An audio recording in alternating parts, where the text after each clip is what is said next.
America పర్యటన ద్వారా CM Revanth Reddy తెలంగాణకు తెస్తున్న కంపెనీలు బోగస్ అని బయటపడుతోంది. ఇక దీనికి సంబంధించిన మరింత సమాచారాన్ని మా ప్రతినిధి రాజశేఖర్ మనకు అందిస్తారు. రాజశేఖర్, ఈ బోగస్ కంపెనీలు అమెరికాలో జరుగుతున్న ఒప్పందాలకు సంబంధించి అసలు వాస్తవాలేంటి?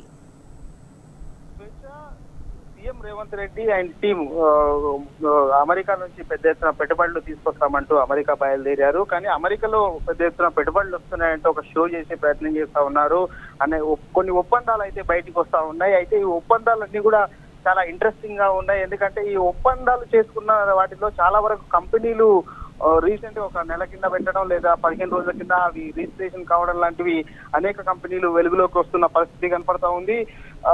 పెద్ద ఎత్తున పెట్టుబడులు చేస్తామని అమెరికా ఫ్లైట్ ఎక్కిన రేవంత్ రెడ్డి టీం మంత్రి శ్రీధర్ బాబు కావచ్చు, మిగతా మంత్రులు ముగ్గురు ప్రిన్సిపల్ సెక్రటరీలు కూడా వెళ్లారు. గతంలో ఎప్పుడు కూడా పెట్టుబడులు తీసుకురావడానికి ఐటీ శాఖ మంత్రి ప్రిన్సిపల్ సెక్రటరీ మాత్రమే వెళ్లేవారు. కానీ ఈసారి ముఖ్యమంత్రి, తర్వాత ఐటీ పరిశ్రమల శాఖ మంత్రి, సిఎస్ స్పెషల్ సెక్రటరీలు మరో ఇద్దరు పెద్ద ఎత్తున ఒక సరంజామా పెద్ద టీం అంతా కూడా బయలుదేరింది. అయితే అమెరికాకి అయితే వెళ్లారు. కానీ వీళ్ళు తీసుకొస్తున్న కంపెనీలు వీళ్ళు వాళ్ళ పిఆర్ వాళ్ళు పంపుతున్న కంపెనీల విషయానికి ఒకసారి వస్తే వాటన్నిటి కూడా చాలా గందరగోళమైన పరిస్థితి ఉంది.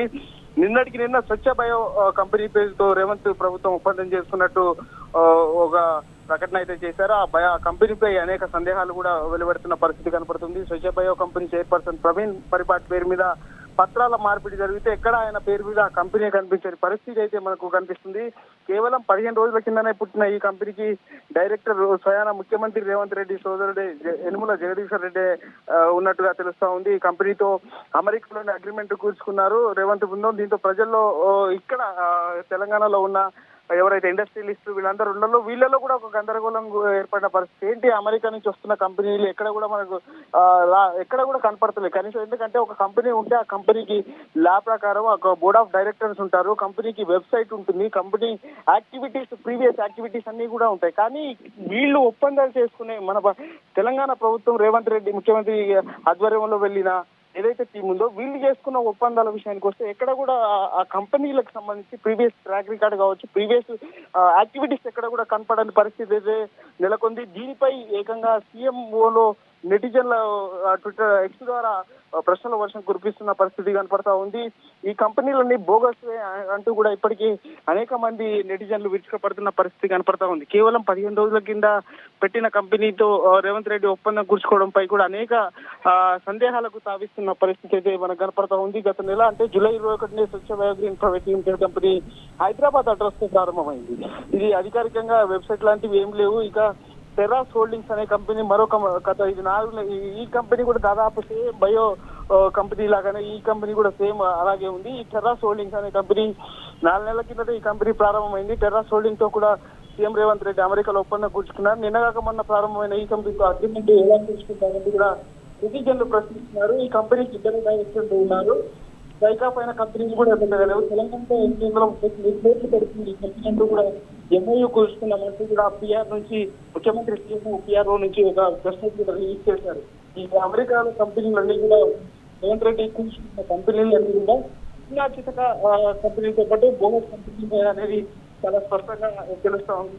అయితే గతంలో జనవరిలో ముఖ్యమంత్రి అలాగే ఐటీ శాఖ మంత్రి అధికారులు దావోస్ పర్యటనకు వెళ్ళారు. గతంలో ప్రభుత్వం గత ఐటీ అండ్ పరిశ్రమ శాఖ మంత్రి కేటీఆర్ తో అప్పటికే తీసుకున్న ఒప్పందం కూర్చున్న కంపెనీలు వాటిని కొన్నింటికి దావోస్ పర్యటనలో కొంత ఒప్పందం కూర్చుకుని వాటిని ప్రకటించారు. కానీ ఇప్పటి వరకు ఆ పరిస్థితి గ్రౌండ్ లో ల్యాండ్ అయిన పరిస్థితి మనకు కనపడతలేదు. ఎందుకంటే గతం ప్రభుత్వ ఆధ్వర్యంలో అనేక కంపెనీలు వచ్చాయి. వాటిని ఒప్పందం ఎంఓయూ కూర్చుకున్నప్పుడు దాదాపు 6 నెలల నుంచి 1 year వరకు హైదరాబాద్ నగరంలో తెలంగాణలో ఎక్కడో దగ్గర పరిస్థితి స్థాపించేవారు.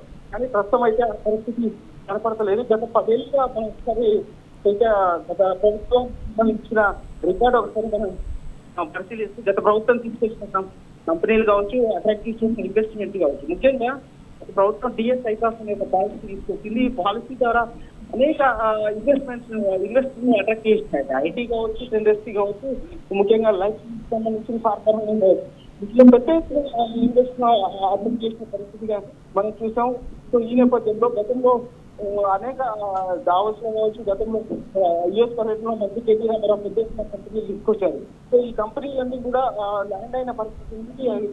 గ్రౌండ్ లో మనకు పనిచేస్తున్న గ్రౌండ్ లో వరకు ప్రారంభమయ్యి అనేక మంది ఉద్యోగాలు కల్పించే పరిస్థితి ఇస్తాం. కానీ వీళ్ళు మనం జనవరిలో తీసుకొచ్చిన పరిశ్రమలు కావచ్చు, ప్రస్తుతం ఒప్పందం చేసుకున్న పరిశ్రమలు కూడా ఎక్కడ కూడా మనకైతే గ్రౌండ్ రియాలిటీ వచ్చే పరిస్థితి అయితే మనకు కనపడలేదు. గత ప్రభుత్వం దాదాపు గత 10 ఏళ్లలో 25,000 పైగా కూడా కంపెనీలు తీసుకొచ్చిన పరిస్థితి కనపడుతూ ఉంది. దాదాపు రాష్ట్రంలో పెద్ద పెట్టుబడులు తీసుకొచ్చిన పరిస్థితి మనం చూసాం. అయితే ఇప్పుడు ఆ పరిస్థితి అయితే కనపడతలేదు. ముఖ్యంగా రేవంత్ రెడ్డి టీం చేస్తున్న ఈ జిమ్మిక్లు ఏవైతున్నాయో వీటన్నిటిని కూడా నెటిజన్లు అంతా కూడా ఇది తప్పుపడుతున్న పరిస్థితి కనపడతా ఉంది.